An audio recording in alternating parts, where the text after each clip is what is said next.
What do movie special effects, wildfires and demolition dust suppression have in common? The answer is one man, Steve Wolfe. After a career in which he set things and people on fire for entertainment, Steve Wolfe has perfected the art of putting out those blazes.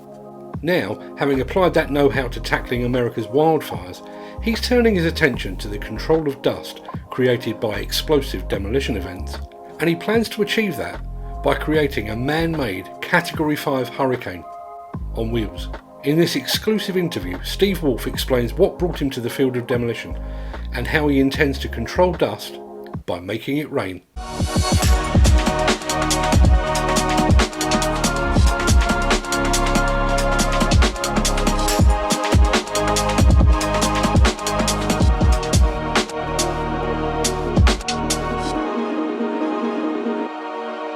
So before we get into things, Steve, explain to me your background and your career path, because you really haven't come to demolition by the most obvious route, have you? Mark, I certainly didn't get here the normal way. Although I did spend a lot of time blowing things up, it wasn't in the course of intended demolition for the most part. I worked as a movie stunt and special effects coordinator, so I was blowing up houses and cars and lighting people on fire for entertainment value rather than for the value of removing something from its solid form and turning it into dust. Now, my understanding, and we will get onto the solution itself in a second, but my understanding is that the solution to dust suppression that you've come up with wasn't actually originally devised for demolition, but for fighting wildfires. Is that correct? That's right, Mark. When you light a fire on a movie set, there's an expectation that you're also the person who's going to put it out. So in the course of lighting many types of fires, I developed many different methods for suppressing them. And one of them was by taking generous amounts of mists and blowing it using powerful thrusters like jet engines into the fire. And I found that by blowing mists into fire, not only could you suppress the fire, you could move it entirely. You could move the materials that were burning, push them away. And so by scouring away the fuel source, you could also, get the fire out. And then I was speaking with a friend of mine in the demolition industry about how this technique could be used for fire suppression. He said, well, could we use this also for dust suppression? And I said, I can't imagine why not. We're basically making rain. And when you're trying to suppress dust, what you're trying to do is match the particle size of whatever is airborne with the size of the particles of water. And we use a surfactant treated water so that it has a better propensity to bind with what it touches than to bind with itself. As you know, water loves water, but surfactants make it much more easily bindable to other airborne substances. So the strategy that we've developed now is using jet engines to deliver thousands and thousands of gallons of water per minute into the air as a way to precipitate airborne dust. We'll come on to just how one goes about getting their hands on jet engines in just a second, but we have kept people waiting long enough. What exactly is this solution that you've devised? So the solution is called Pyronemesis, and it is a method, a patented method of taking water droplets and driving them terrific distances using a jet engine powered vehicle. So I'm using a logging skidder because both fires and dust suppression incidents take place in areas that are hard to access. So a logging skidder can get just about anywhere. And then we use jet engines to drive atomized water into the air to create essentially a Category 5 hurricane on wheels. And this allows us to deliver a tremendous amount of water to the air so that as you're dropping a coal tower, for instance, and you're generating all this silicate dust and other nasty chemicals, we can bind them and precipitate them within 20 seconds of a demolition.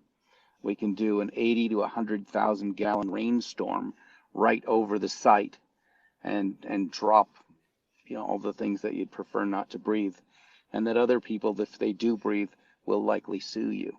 A Category 5 hurricane. That's that's fascinating stuff. I mean, what sort of distance are we talking about here? Obviously, traditional dust suppression, where we're talking about sort of dust pulse type equipment, we're talking about sort of tens of meters.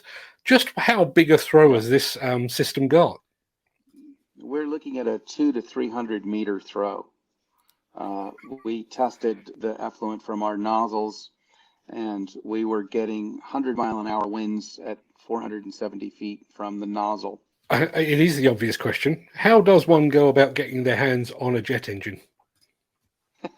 Well, jet engines work really well on airplanes, and to make sure that they continue to work well on airplanes, they do something called timing out. This is not something engine does, it's something the FAA does. And the FAA says that after an engine's been in use for 30,000 hours, boom, that's it. You had your luck in the sky, let's not push it, let's send you to a scrapyard. Well, unfortunately, for jet people, they have to buy these airplanes every 30,000 hours, get new jets. But for the purpose of turning them into giant fans, they work perfectly well. So you can get these jet engines from aircraft surplus parts. And the engine that I'm working with is called the TFE 731, which is developed by Honeywell 40 years ago. It's been used on airplanes like Learjets. So everyone knows how to service them. They're readily available everywhere. And we can just plug and play, bolt them in on our machine and be ready to go within an hour if we have to swap an engine out. Just thinking through the technology here, and obviously there is a lot of wind force, for want of a better term. Is there not a concern that you're actually just blowing the dust further away? Depending on where you are, blowing the dust further away could be a good thing. If the prevailing winds are bringing the dust towards an occupied area and you can push it back and delay its precipitation to the ground to happen in another place, that's a good thing. So what this technology does is it gives you the ability to be the wind. You can decide where you want the wind to blow, what direction you need it to go in order to minimize the amount of damage done by the dust. So if you're in an occupied area, you blow the dust away towards an unoccupied area. But you blow the dust with a lot of moisture so that you're precipitating it as well as moving it and getting it out of the air as quickly as possible. Once you've got it to the ground in a liquid form, then it can be vacuumed up and all those chemicals can be disposed of safely. Just thinking about things like an explosive demolition event now, where you get a lot of dust in one big blast. Yes. Would you be looking to deploy more than one of these machines, or is one sufficient for that kind of operation? In all likelihood, we'd triangulate an explosive demolition so that we can surround it, we can drive the column of dust up in one spot and then have it fall in that spot. And we would deliver 80 to 100,000 gallons of rain simultaneously with the demolition, with the detonation, so that as soon as the particles are being driven from their solid state to their dustiest state, they're being hit by rain and brought to the ground. There's a part of me that wonders about this idea of creating that much rain, in inverted commas, in one big hit. What effect does that have on the surrounding terrain? It wets it, Mark. It makes it really wet. Good answer. Yeah. Now, we're not going to create mudslides. We can turn it on and off at any point. But what we're really trying to do is not create a tremendous amount of water. We're trying to create a tremendous amount of water particles. So for any given gallon, you could have either 17,000, raindrop sizes, or you could have, 250,000, microparticle sizes. So depending on the size of the nozzles that we use and the pressure that we drive it at, we can control the particle size. And the idea is to try to get the particle size of the water 1-to-1 sized to the average size of the dust particles that we're trying to precipitate. That's where you get the most attraction between the water and the dust, and the highest amount of precipitation of dust to the ground. So is this a living, breathing product right now, or is this just a concept at this moment in time?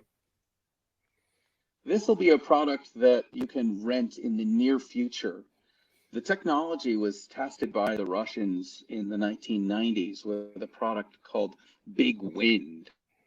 And if you queue up something called Big Wind video on YouTube, you'll see this enormous Disney-like monster, which was a tracked tank equipped with the jet engines from two MiG-29 jets, and then it was fed with 6 4-inch hoses to create a tremendous amount of very highly driven water and mist, which was used for fire suppression in Kuwait. They put out oil wells with it, and then they stuck it in a museum, and it was never seen again. But that technology, was very well proven in that experiment. Really, any way that you can turn water into mist and drive that mist where you want it to go works. Red Adair, when he was putting out oil well fires, was using the shock wave from dynamite. The problem is it takes a long time to reset the dynamite. But if you can use a jet engine, you can continually deliver that thrust until you run out of jet fuel. And by the way, these jet engines can also run on common diesel, which is not an approved FAA flight fuel, but works perfectly well for driving these jets to push mist into fire and to push mist into dust clouds. So what does it take to bring this concept and this proven technology to fruition? Does it literally require a demolition contractor to say, Steve, come and help us out? The ideal would be a demolition contractor who says, Steve, we want to put this technology to work, and we're going to put some seed funding in so that we can get your prototype built quickly, get it out here, get it tested, and then give you a big order for lots of them. A pre-funded order even would be nice. But basically, that's where we are in it right now, is that we're raising seed funds to build the civilian prototype model of this, and then we'll get that model out on site, both at wildfires and at demolition events, and prove its value, and then go from there.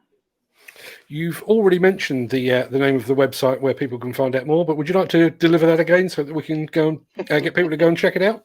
Yeah, absolutely. I've posted everything I have about this project at pyronemesis.com. I'm open to suggestions on an alternative site name for our dust-needed friends. Dustonemesis just doesn't sound so good, though. But the concept works the same. It's basically we're just making a huge cloud of rain right over your demolition, exactly when you need it, with the right particle sizes for dropping that cloud.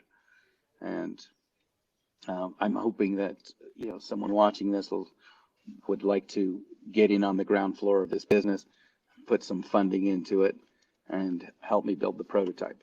I know there's a lot of equipment laying around these days too, a lot of earth-moving equipment, all of which acts as a great base vehicle for this technology. Steve, that's absolutely fantastic. I know you're actually on site at the moment, and you're dealing with smoke and fires as we speak. So probably best to let you get back to the day job, isn't it? Yeah, we've got a lot of fires coming through here these days, and we're very busy prepping the ground with long-term retardants to try to minimize the effect of fires coming through here. And the Pyronemesis technology will also be used for spraying large areas of vegetation with long-term retardants and fire suppressants so that we can protect them from the effects of wildfire. That's fantastic, Steve. It's been an absolute pleasure to speak to you. I wish you every success with your job today, even more success with the Pyronemesis. I am honestly looking forward to seeing one of these things in action. I can't wait. Thank you so much.